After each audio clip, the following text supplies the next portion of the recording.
Associações profissionais, movimentos sociais organizados e cidadãos reuniram mais de 1.500 assinaturas em petição online contra a nota técnica do Ministério da Saúde. Nesta nota, o governo federal orienta a respeito de qual ambiente é considerado seguro para a escolha do parto e nascimento para as gestantes brasileiras e desaconselha o parto domiciliar no contexto brasileiro.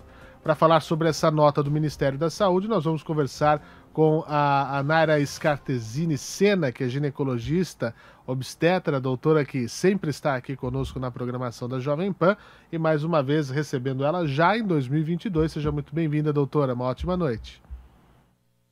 Obrigada, Fernando. Um prazer estar aqui com vocês mais uma vez. Doutora, que análise a gente faz desta nota técnica, visto que vem crescendo, e me corrija se estiver equivocado, porque eu tenho visto muito isso em redes sociais, enfim, dos partos domiciliares, do parto assistido por doulas, um parto natural, não é? Que a gente vê ali até com o envolvimento do pai, o envolvimento ali da casa em si, né? Que é onde vai crescer essa criança. Como é que a gente vê isso? Há um crescimento na busca por esse tipo de serviço, de atenção à gestante. Em que contexto a gente vê essa nota, né? Nós estamos tendo problemas com esse tipo de serviço? Eu acho que a gente precisa ampliar essa discussão e essa análise para conseguir ter mais informação.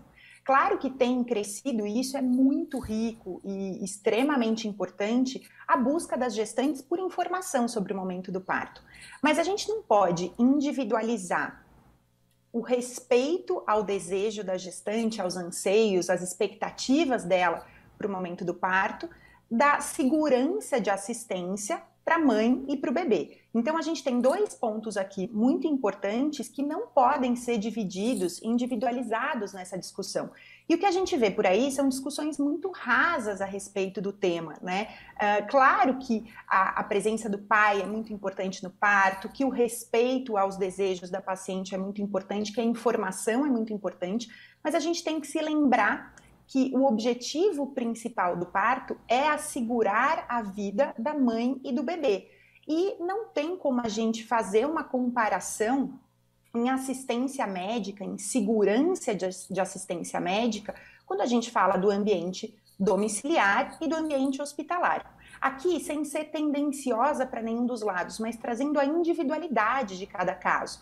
Cada gestação é única, é individual. A situação de saúde que aquela gestante tinha antes da gestação, ou os problemas de saúde que ela desenvolveu durante a gestação, podem fazer com que ela necessite de determinado tipo de assistência ou outro tipo de assistência. E aí todos esses pormenores, dentre tantos outros, precisam ser analisados para a gente poder discutir sobre o parto domiciliar ou o parto hospitalar. Hoje, o que a gente considera como cenário de parto não adequado? Primeira coisa que a gente considera como não adequado para o cenário de parto é o desrespeito, a falta de informação que essa gestante precisa ter e merece ter para decidir quais são as condutas que ela quer que sejam tomadas no momento do parto dela ou não. E sempre com clareza de informação, porque, como a gente falou, cada caso é individual, cada situação de saúde daquele binômio de mãe e bebê é individual. E a gente precisa entender quais são as possibilidades e as necessidades dentro de cada cenário. Para isso, o primeiro ponto que a gente pode deixar aqui de dica ou recomendação é que a gestante precisa se comunicar muito bem com a obstetra que a acompanha, entender qual que é o cenário dela individual, dividir quais são as expectativas dela para o parto, o que daquelas expectativas são possíveis dentro do cenário de saúde dos dois, de mãe e bebê, para daí poder ir desenhando o que ela almeja que aconteça no parto dela. Mas daí a gente precisa lembrar que um parto tem urgências e pode ter complicações. Então, o cenário hospitalar vai trazer uma melhor assistência de controle de dor, uma melhor assistência de controle de sangramento, uma melhor assistência de oxigenação. Por isso é importante entender cada cenário para poder tomar uma decisão individual e não coletiva. Agora, doutora, uma coisa que é importantíssima, não pode ser negligenciada, e quero crer que no Brasil esteja indo muito bem, por sinal, na rede pública, na rede privada, não precisa nem dizer, é o pré-natal, né? A gestante tem que acompanhar com todo cuidado a sua gestação, não é isso? Justamente, para a gente poder ter diagnósticos de algo que esteja acontecendo durante aquela gestação.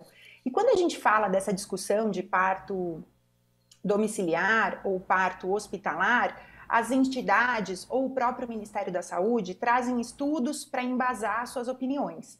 Mas a gente também tem que ter crítica quando a gente avalia estudos científicos. Isso no meio médico a gente sempre tem para todas as áreas. Então, no caso dos partos domiciliares, a gente precisa entender qual é a condição geográfica de localização daquela paciente. Em que ambiente ela se localiza? Qual é a situação de trânsito daquele ambiente? Qual é a distância de uma assistência hospitalar, caso ela precise de uma assistência hospitalar e tenha optado por um parto domiciliar? Não tem como a gente projetar no ambiente brasileiro um estudo do Canadá ou um estudo de Portugal. São situações geográficas, situações de assistência, situações de trânsito muito diferentes. E quando essa paciente opta por um caminho ou outro caminho, ela tem que ter todo esse desenho também. E muito que eu li a respeito de discussões rasas sobre essa questão envolve citações de estudos que não podem ser reproduzidos no ambiente brasileiro exatamente como eles foram feitos. Pois é, esse é um ponto bastante importante também. Agora, como é que a gente pode deixar aqui, quais as dicas que a gente deve deixar, por fim, para as gestantes ou para as pessoas, as famílias que estão assistindo, as mulheres que estão planejando, não é?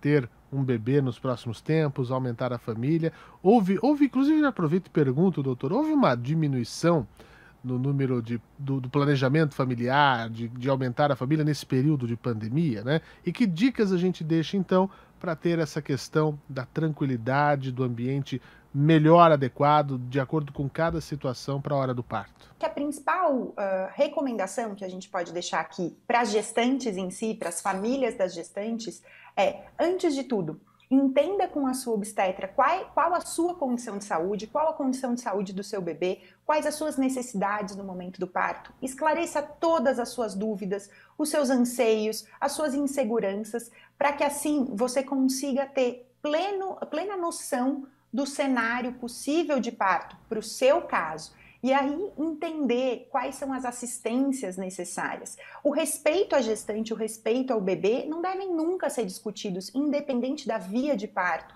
ou da onde esse parto vai ser feito. O respeito à pessoa, as duas pessoas principais que estão ali, que são mãe e bebê, tem que ser mantido em qualquer situação. E a gente precisa levar em consideração toda a questão geográfica, a questão de conhecimento da equipe que vai assistir a essa gestante no momento do parto, além dos riscos inerentes. Então, quais as necessidades de controle de dor, de controle de sangramento, de controle de oxigenação para esse bebê, para então tomar as decisões individualizadas. A gente tem tido muita polarização em todas as discussões. Eu acho que polarizando nesse ponto, a gente só perde em assistência. Um último ponto importante de discussão, quando eu li a respeito do tema, é a comparação de estudos que falam sobre mortalidade.